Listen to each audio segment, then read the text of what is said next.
Eles são os oráculos sagrados, são os segredos.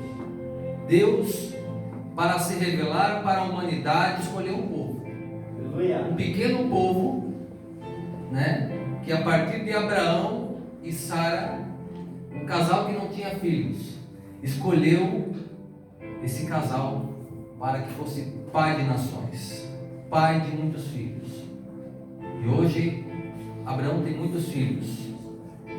Tem os filhos judeus, tem os filhos cristãos, tem até os primos muçulmanos.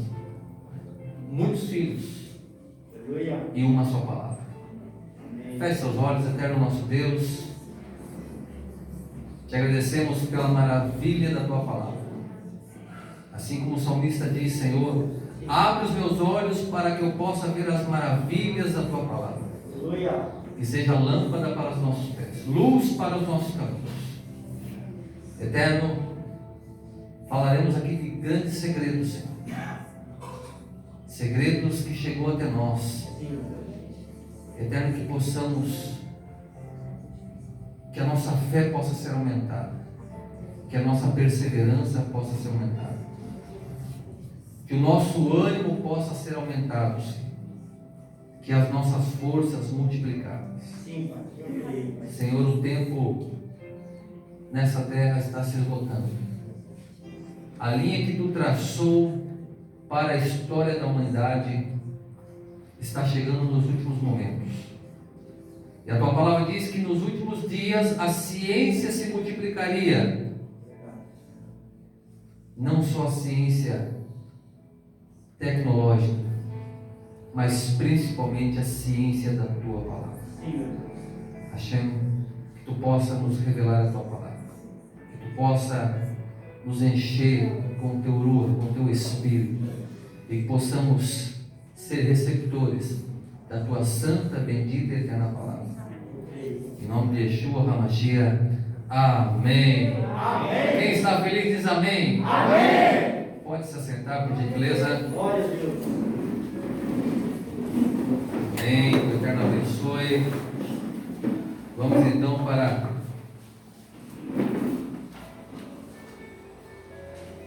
mais um estudo aprofundado da Palavra de Deus. Eu quero que você abra a sua Bíblia no livro de Gênesis.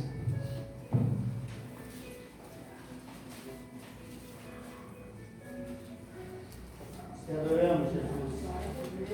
Livro do Gênesis, o livro das origens, o livro do princípio, o livro onde narra toda a criação, onde narra, a tradição judaica vai dizer que se nós entendermos aí os 2 primeiros capítulos de Gênesis, nós conseguiríamos entender todos os segredos do universo.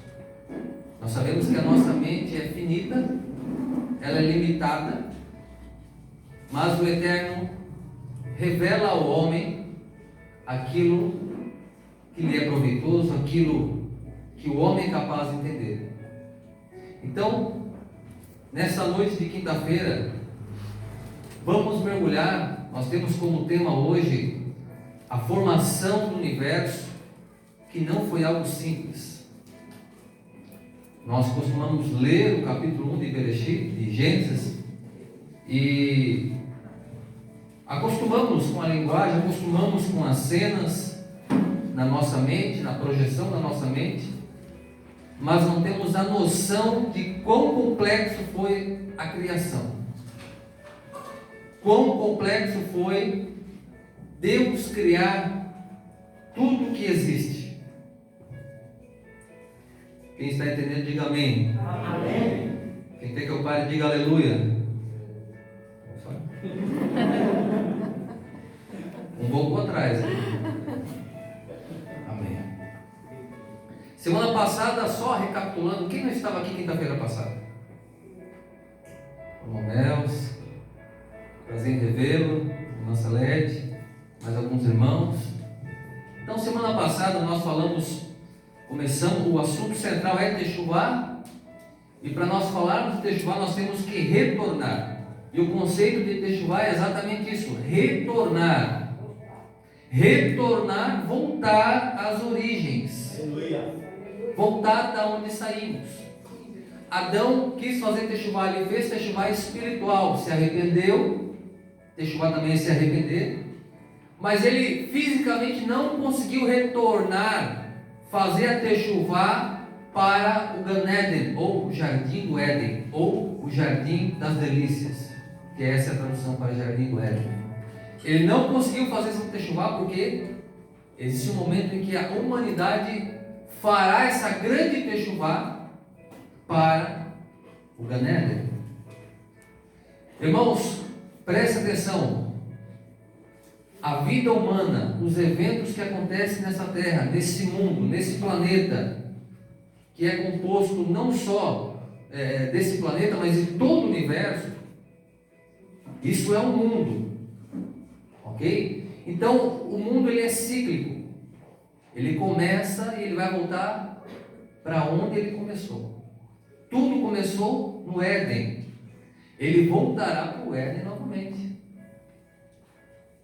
Jardim de delícias. É só você ler lá em Apocalipse 22, você vai ver a árvore da vida, você vai ver coisas mais magníficas do que o próprio Éden. É o Éden de uma forma transcendental, muito mais transcendental do que o primeiro Éden. Então tudo é cíclico, as coisas elas voltam. Por isso que o conceito de Teshuvá é voltar ao começo, voltar ao início de tudo. Quando um dos descendentes de Adão, Sete, quando ele quis fazer Teshuvá também, ele fez um altar. Adão tinha feito um altar.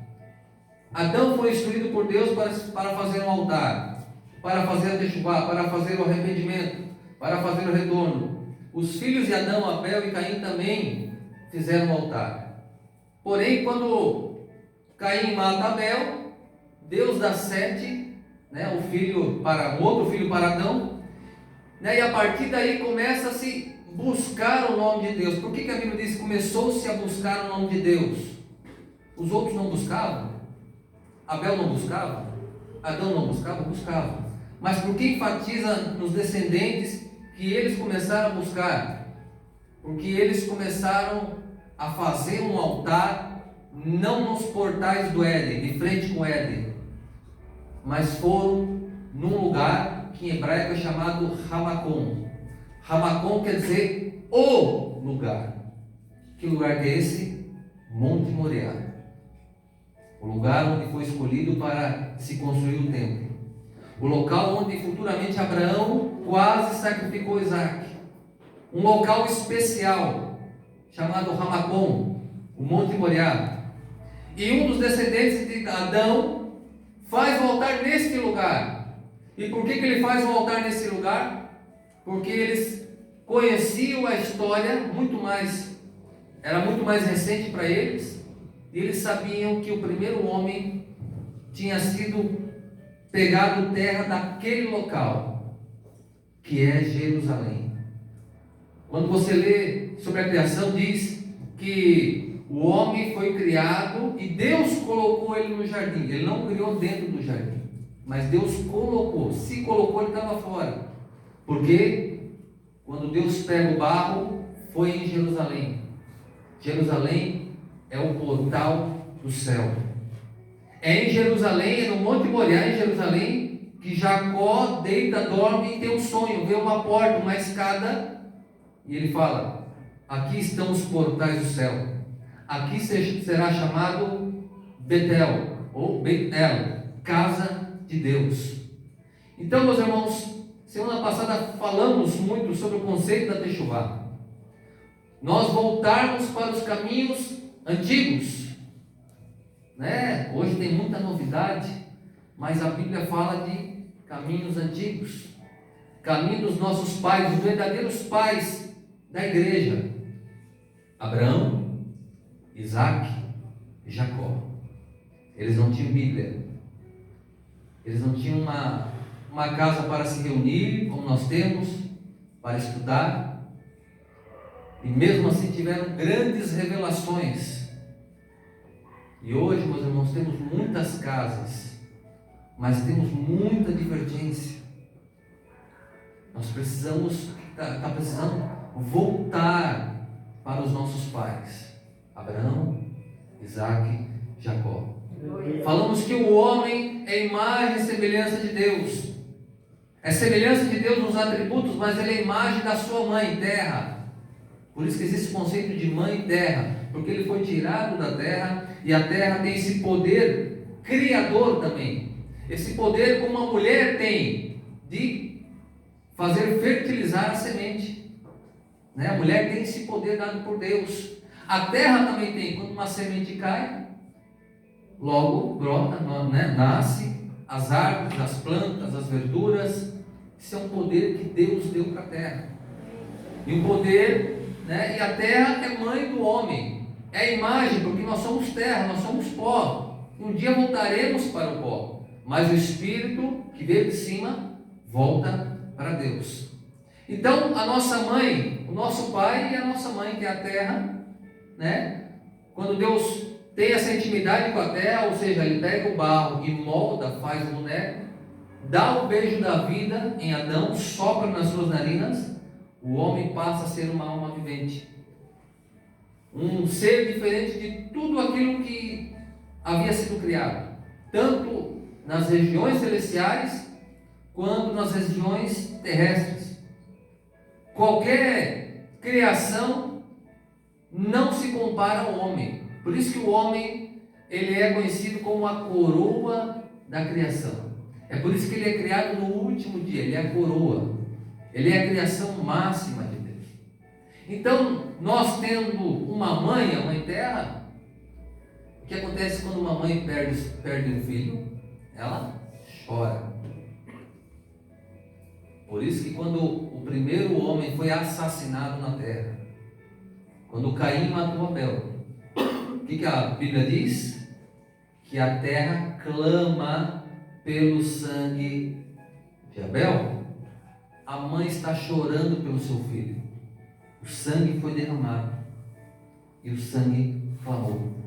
Então, meus irmãos, o conceito de Techuvá é voltar para um lugar de onde nós nunca deveríamos ter saído, ou seja, do centro da vontade de Deus. Estudamos também um pouco que quando Adão foi criado, todas as almas foram criadas com Adão. É por isso que Paulo fala, todos pecaram. Não adianta eu e você jogar a culpa em Adão e Eva. Nós estávamos lá nesse dia. E em outros estudos nós veremos que nós estávamos, todas as almas também, num outro evento da Bíblia. Isso mais para frente a gente vai estudar. Que todos nós estávamos nesse local também. Então, meus irmãos, o conceito de Techuvá é: volte ao caminho antigo, volte às veredas antigas, volte ao caminho dos seus pais, Abraão, Isaac e Jacó. Yeshua era conhecido como filho de Abraão. Quando Yeshua cura uma mulher que tinha uma espécie de uma corcunda, andava muito curvada, 18 anos, ele cura ela num sábado. Os fariseus acusam ele de ter curado no sábado, mas ele falou: o sábado é dia de fazer o bem. Convém nesse dia fazer o bem. É lícito fazer o bem ou o mal? O bem. Então, aprove a cura, especialmente naquele dia da liberdade, o dia do descanso. E aquela mulher que 18 anos não havia encontrado descanso para o seu físico e para a sua alma também, foi curada nesse dia. E o que Yeshua fala? Não convinha curar essa mulher, filha de Abraão. Veja a importância de Abraão. Então, devemos voltar aos caminhos dos nossos verdadeiros pais, Abraão, Isaac e Jacó. Falamos também sobre os 5 níveis da alma, o conceito judaico sobre a alma e o corpo, ok? Então, meus irmãos, hoje nós vamos falar sobre a formação do universo. Como eu falei há pouco, se nós lermos, nós estamos acostumados com essas histórias que nós contamos para os nossos filhos, mas não temos noção de quão complexo foi a criação. Vamos dizer assim, para Deus não tem nada difícil, mas nós vamos entender o quão difícil foi para que a criação viesse à existência. Irmãos, no judaísmo, qual é o conceito de Deus? Primeiro, Deus é infinito, não tem fim. Você consegue imaginar isso? É difícil, né? Não tem fim. Qual é o conceito no judaísmo de Deus? Deus não tem forma. Paulo vai falar que ele é um fogo consumidor, que Deus é espírito, importa que adoremos ele em espírito, mas Deus não tem uma forma, porque tudo que tem uma forma é que tem um limite. Se Deus é ilimitado, então convém ele não ter forma, certo? Então, o que a nossa mente pode se aproximar para pensar sobre o que é Deus? Imagine uma luz muito grande, uma luz branca, uma luz irradiante, uma luz que ela percorre tudo que existe. Isso é Deus. Deus, meus irmãos, preenchia antes de qualquer coisa ser criada. Deus preenchia toda a existência. Isso é um assunto muito complexo. Então, Deus por si só se basta, Deus é perfeito, Deus não sente depressão por não ter, vamos dizer assim, outras criaturas, ele é perfeito. Mas num determinado momento da eternidade, Deus acontece um fenômeno que nós chamamos de, em hebraico, ratson. O que é ratson? Esse conceito de ratson é vontade divina. O que é essa vontade divina? Deus, vamos dizer assim, na linguagem humana, um dia acordou, Deus não dorme, mas vamos usar uma linguagem humana. Um belo dia Deus acordou e pensou: eu quero ter criaturas. Ele já por si só se bastava. Deus é o tudo, nele não falta nada, ele preenche tudo. Mas um dia aconteceu esse fenômeno, o ratson. Ocorreu uma vontade de Deus criar. Só que, preste atenção, imagine esse copo aqui com água. Como que eu vou colocar outro material aqui dentro se já tem um material aqui dentro? É impossível. Vai dar problema, vai derramar. Então imagine Deus preenchendo toda a existência. Como que Deus vai criar alguma coisa se Ele está preenchendo tudo, não tem espaço para mais nada? Aí vai acontecer um outro fenômeno. O fenômeno da primeira coisa que foi criada. Alguém quer chutar? Qual foi a primeira coisa a ser criada?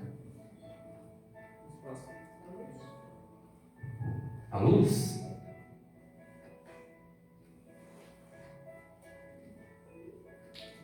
Alguém falou espaço?